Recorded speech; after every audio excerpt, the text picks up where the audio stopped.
সার্বিক সংস্কার হবে না নির্বাচন কেন্দ্রিক সংস্কার হবে?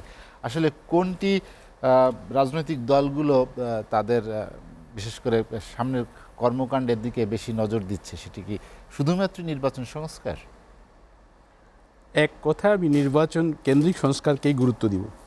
আমি একজন রাজনৈতিক কর্মী, আমরা সবাই রাজনৈতিক কর্মী এবং রাজনীতিকে কেন্দ্র করে রাজনীতির পিছনেই সমস্ত কিছুর আবর্তন থাকে।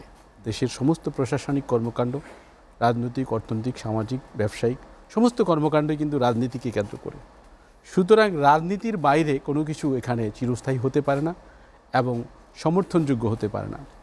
আজকে যারা উপদেষ্টা হয়েছেন তারা একটা অবস্থার প্রেক্ষাপটে বিশেষ পরিস্থিতিতে একটি ট্রেন বা বাস দুর্ঘটনার শিকার হলে সেটাকে যেমন লাইনে উঠানোর জন্য, রাস্তায় উঠানোর জন্য কিছু সময় কিছু মানুষ কাজ করে, আমি এই সরকারটাকে সেরকম সরকারই মনে করছি। আপৎকালীন সরকার।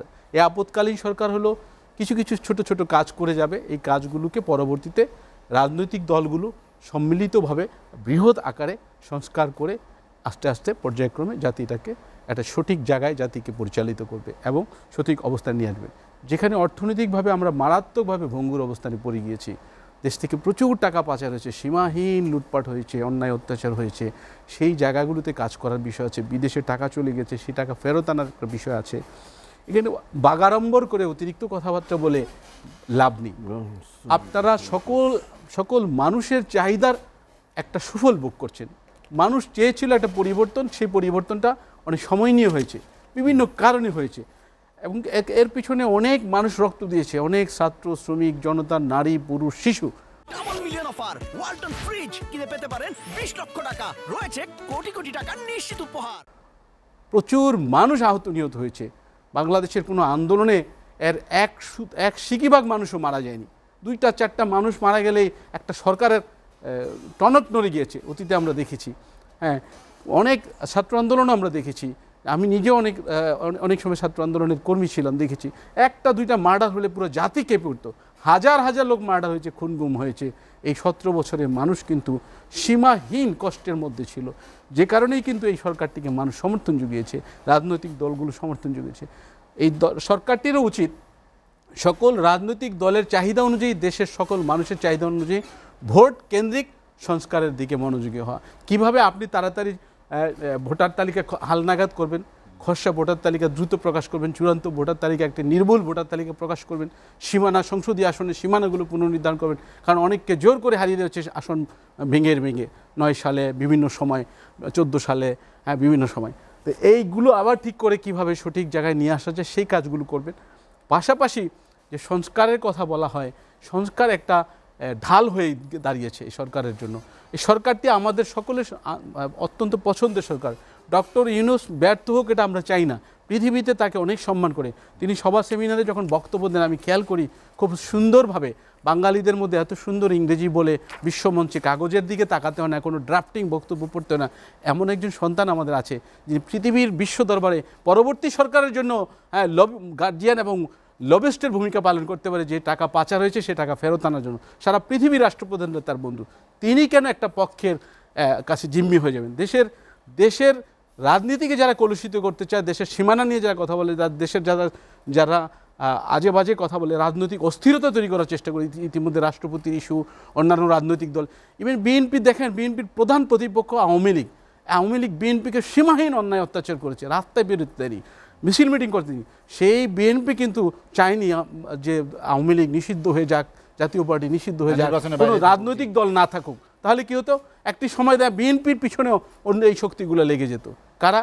তাদের জনসমর্থন নেই। তাদের 100 বছরের স্বাধীনতার অনেক পূর্বের একটি রাজনৈতিক দল এদেশে রয়েছে যারা আদৌ পর্যন্ত 5টি আসনে নিজের যোগ্যতায় জিততে পারে না। এদের নিজেদের কর্মী, নিজেদের ক্যাডার ভিত্তিক রাজনীতি এবং নিজেদের কর্মীদের মানোন্নয়ন করা ছাড়া দেশের জনগণের কল্যাণ এরা করে না। এরা কার ইশারায় চলে, কিভাবে চলে, দেশবাসী কম বেশি বুঝে। এরা এখানে বিভিন্ন রকম গোলযোগ সৃষ্টি করতে চায়। আপনি কার অধিকার হরণ করবেন? দেশটিকে ভালো জায়গায় নিয়ে যেতে হবে। আমরা সকলে মিলেমিশে বসবাস করব। এই রাজনীতিবিদদের ভুল ত্রুটি থাকবে, রাজনীতিবিদরে আমরা আবার সংশোধিত হব। আমরা অন্যায় করলে প্রচলিত আইনে বিচার হবে, জেল ফাঁসি হবে, জরিমানা হবে, এবং আমাদের জন্য এটা উদাহরণ হবে যে আমাদের আরেক কলিগ বা আরেক দলের নেতা এই কাজটি করেছিল, আমি আর এই কাজটি করব না। এটি একটা সংস্কারের পথ হতে পারে। জনগণের আকাঙ্ক্ষা, জন আকাঙ্ক্ষা যেটা বলা হচ্ছে যে খুব দ্রুত একটি সুষ্ঠু নির্বাচন, কিন্তু সুষ্ঠু নির্বাচনের যে পথ পরিক্রমা, অর্থাৎ যে পথ তৈরির যে বন্দোবস্ত, নতুন রাজনৈতিক যে চেতনা বন্দোবস্তের কথা বলা হচ্ছে, সেই জায়গায় কি পুরোপুরি প্রস্তুত? গত 4 মাসেরও বেশি সময় সরকার আছে, আপনার কি মনে হয় যে তাদের কর্মকাণ্ডে সেখানে আসলে আপনি কতটুকু সফলতা দেখতে পান? ধন্যবাদ। আমরা এখনও তাকিয়ে আছি, অনেকগুলো সংস্কার কমিশন করেছে, এগুলো খুব দ্রুততার সাথে সরকারের কাছে হস্তান্তর করবে। সরকার এগুলো পরবর্তীতে স্টেক হোল্ডারদের সাথে বসে আলাপ আলোচনা করে গুরুত্বপূর্ণ বিষয়গুলোকে জাতির কল্যাণে গ্রহণ করবে। এবং কিছু কিছু বিষয় থাকবে যেটা এখনই সম্ভব না সংস্কার করা বা পরিবর্তন ঘটানো, তার পিছনে এমন সংস্কার আছে, তার পিছনে অনেক বেশি বাজেটের প্রয়োজন হবে, অর্থনৈতিক প্রয়োজন হবে, রাজনৈতিক সাপোর্টের প্রয়োজন হবে। তখন এই কাজগুলো রেখে দিতে হবে, ভবিষ্যতে পর্যায়ক্রমে করতে হবে, অন্য রাজনৈতিক দল এসে সেটা করবে। এই কথা সত্য যে যদি মানুষ তাকিয়ে আছে ভোট দেওয়ার জন্য, মানুষ তাকিয়ে আছে একটি সুষ্ঠু ভোটের জন্য, এবং একটি সুষ্ঠু ভোট হলে কে আগামীতে সরকারে যাবে এটাও প্রায় পরিষ্কার। আমরা যত চেষ্টাই করি না কেন, যতভাবেই চেষ্টা করি না কেন, হয়তো আংশিক সাময়িক বিএনপি একটি বড় রাজনৈতিক দল, তারা একটু বেশি সময় তাদের বেশি বয়স্ক নেতাগুলো হয়তো একটু সমস্যায় পড়ে যেতে পারে, একটু বেশি সময় পরে দেরি হলে, নির্বাচন হলে তাদেরও ধৈর্য একটু কম।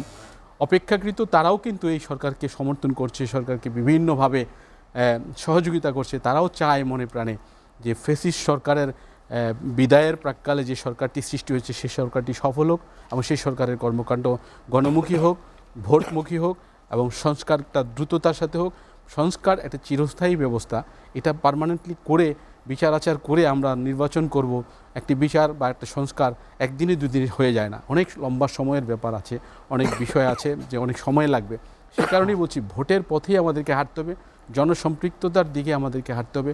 কারণ হলো একটি রাজনৈতিক দল তার বিভিন্ন স্তরে জনসমর্থন থাকে, বুদ্ধিজীবী, পেশাজীবী, শ্রমজীবী, বিভিন্ন স্তরে দেশে বিদেশে তার অসংখ্য মেকানিজম থাকে, যেটা এই ধরনের সরকার চাইলেই গড়ে তুলতে পারবে না। কারণ এরা বিচ্ছিন্ন মানুষ ছিল, বিভিন্ন জগতে এদের বিচরণ ছিল, এরা সবাই একত্র হয়েছে, যার যার জগতে অনেক দিন চর্চা করেছে।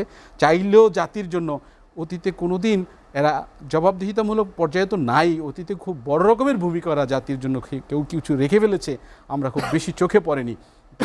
একমাত্র প্রধান উপদেষ্টাকে আমরা জাতির কল্যাণে বিভিন্ন সময় দেখেছি, এবং দেশে বিদেশে উনি ভূমিকা রেখেছে। বাকিরা সবাই কিন্তু এই এনজিও নির্ভর, বাকিরা সবাই কিন্তু চালানো, বেলা চালানো, একটা ছোটখাটো সংগঠন চালানো মানুষ।